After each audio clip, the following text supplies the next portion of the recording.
Hi, I'm Jay, escobarj.com. And the topic of today's video is going to be, can relationships get boring? Now, I'm going to link to the last video that I did on this topic into the description, so go ahead and check that out. Talked about it's okay sometimes if it gets boring in your relationship. And I explained the details of that. So don't take that literally like it's okay all the time. I gave specific situations and areas in your life in which sometimes it happens. And today what I want to talk about is complacency. And so here's the thing: sometimes you can get complacent in a relationship. It happens to everybody. Okay, there's no way your relationship can just be at an all-time high 24/7, 365 decades at a time. It's just not practical. There's ups and downs, and everybody gets complacent every once in a while. Even the best of the best out there, the best relationship experts out there, the people who call themselves relationship gurus. I mean, even they get complacent sometimes. Even Tony Robbins has talked about how he got complacent in the past, and he's like the world's best life coach, right? And complacency can definitely cause boredom and leads to lower amounts of intimacy, passion, and direction. And here's the thing: the relationship, it's the man's job to facilitate dates, or I guess I should say it's the masculine person in the relationship's job to facilitate dates, fun-filled romantic opportunities for intimacy, to facilitate direction, and to lead the interaction to where he or she wants the relationship to go, the person with masculine energy. Now, if you're caught up in daily life, if you're caught up in task lists, and if you're caught up in the same routine day in and day out, that's going to be okay for a while. But if the complacency lasts for longer periods of time, and that's going to be contingent on each individual relationship. It's different for each individual relationship for that period of time. It's okay. Your partner may deal with it for a while, but if it goes on for too long, then things are going to get stale, and that's going to lead to very, very undesirable outcomes that you don't want. Now, that being said, complacency, like I mentioned, it does happen to everybody. And sometimes if you're focusing on your mission, your purpose, your goals, sometimes you just have to be able to shut everything out and just laser focus for a short period of time on a task or on a goal you're trying to achieve, or your purpose or mission. Sometimes it's necessary, but not necessarily all the time. I mean, you have to gauge it. It's a give and take type of thing. And if you're doing really well in your relationship, your partner will understand, or your partner should understand, if you got to make a final push to the finish line, or if something's really important to you and they know it's important to you and you need to laser focus, they'll understand if you're in a healthy relationship. If you're in an unhealthy relationship, then people who are insecure, they tend to really complain about those types of things. They won't understand. They'll throw temper tantrums, that type of thing. But again, it's not necessarily about purposely being complacent or doing that for very, very long periods of time, because that, again, if you're just focused on your purpose and your mission and not focusing on giving to your partner also, then your relationship is going to go south and things aren't going to end up well. And so it's better to get into the habit of keeping spontaneity, having fun, enjoying your life, enjoying your partner, and keeping things fresh. And it's possible to balance those two things in a way to where you can get a lot done. You can focus on your purpose, your mission, and accomplishing goals, etc., but also giving your partner your full attention and keeping things spicy and interesting and having a lot of fulfillment without the complacency part of it. So the way I like to think of complacency is just like being lazy. It's just a kind of another word for being lazy in your relationship. You're lazy to the subtle signs your partner's giving you that maybe their attraction is dropping, or maybe you're just kind of neglecting the fact that there's some signs that they're not happy, or they want to spend more time with you, or They don't feel like you're showing enough affection, etc. And being complacent just means you're ignoring those signs because maybe you're overconfident, or you're focused on other things, and you miss the signs. You stop paying attention, or maybe you don't know what those signs are in the first place, and you just have a bad habit of being complacent because you don't know how to recognize those types of signs. And so either way, you're going to be heading towards disaster. And caring more about what you have going on your to-do list than setting up like a definite time and place to spend with your partner, and doing the other little things that keep the relationship's passion and fire high, that's going to lead to undesirable outcomes, like I mentioned. So you have to figure out the way to balance those two things. And I'm going to share with you, if you have gotten some complacent, I'm going to share with you a few things that you can do to snap yourself out of it.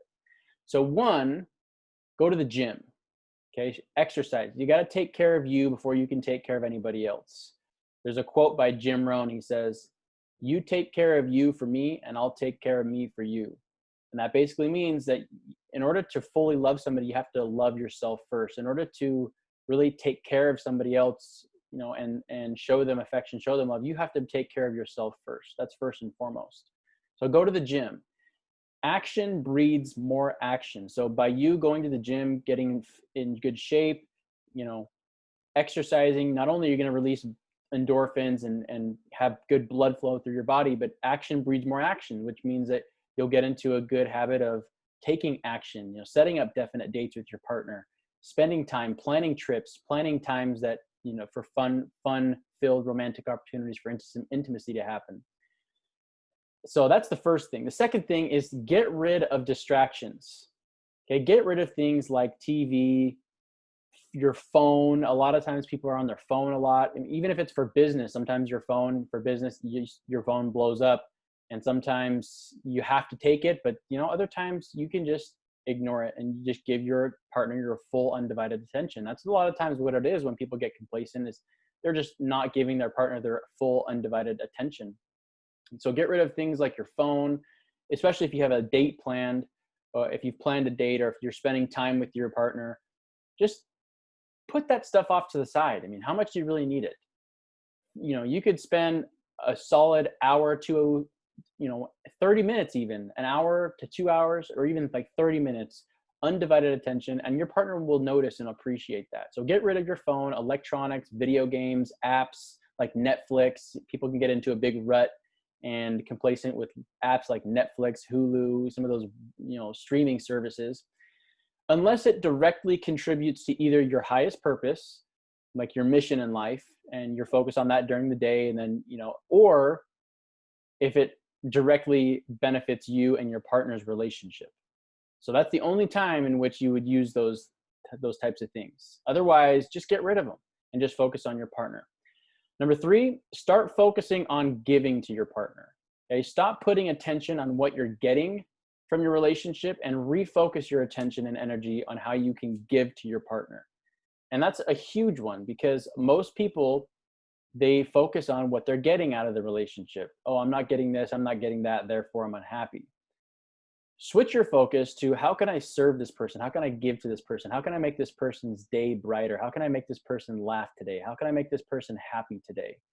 And you'll start, when you ask yourself those types of questions, you'll start thinking of little ways and little things to show your love and affection. And that is how to keep the relationship spontaneous, fresh, spicy. And number 4, do lots of small things often. This kind of segues into the next one. It's not about doing one giant gesture that shows your love and shows you, and then go straight back to your old habit. You don't want to just do one grand, huge thing and then, oh, now all of a sudden I got to focus on my purpose again. I got to focus on work again. And, now I'm ignoring you again. In your partner's eyes, that's like 1 point. That's like one thing that you did to show your love and appreciation. And it could be, if it's big enough, and I mean, it might count for 1 or 2 points, but essentially it's only 1 point. So start switching your focus from that onto start doing little, small, repeated things, spontaneous repeated things randomly throughout the day or throughout the week and do them frequently. It could be things like verbal, like telling them you love them randomly, spontaneously, leaving little notes for them in the car or around the house or wherever, doing chores around the house for them. If they, if your spouse is mainly does the dishes and vacuums, maybe you do it. Little other things like taking the trash out, or buying them flowers. I mean, I wouldn't recommend buying flowers all the time, for just special occasions, but every now and then it's okay, and just it keeps things fresh.